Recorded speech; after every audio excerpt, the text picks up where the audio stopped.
What's up, folks? Welcome back.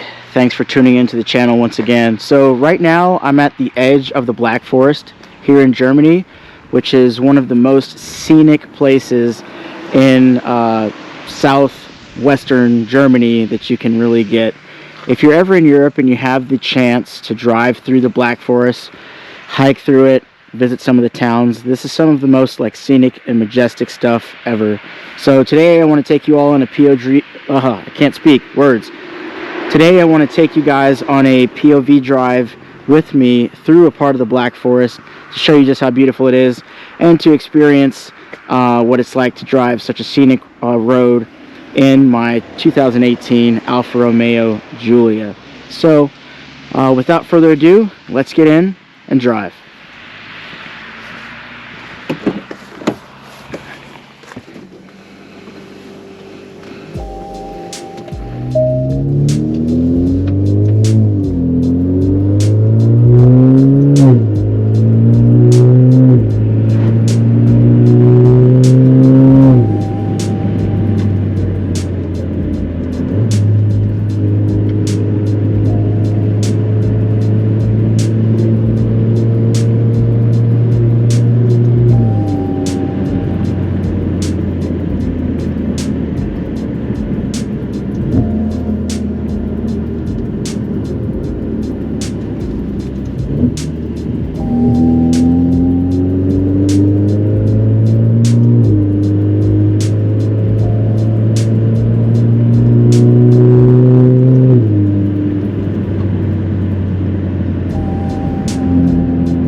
Turn left onto Hugo Mahlenstrasse.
Okay folks, so that's pretty much it for today's video. Thanks for coming along with me. That was an awesome drive. I really wish I had started earlier in the day, because as you can see, the sun has set and it's going to get dark here pretty quickly, so just decided to go ahead and walk around in this little quaint German town. I'm not really sure what the name of it is, but I'll walk around, maybe grab something to eat, and then head on back. I want to do another video where I come down into the Black Forest earlier in the day and do way more roads and way more driving. We'll do that later, maybe next weekend. But if you liked the video, please let me know. Like, comment, subscribe, all the things. And if you have a question or a comment about where I should go next, what kind of POV drive I should do next, please let me know. I like these POV drives because it combines the two things I like, which is YouTube and driving. So alright, well, until next time, y'all, I hope your 2023 is going well. Take care, and as always, see you in the next video.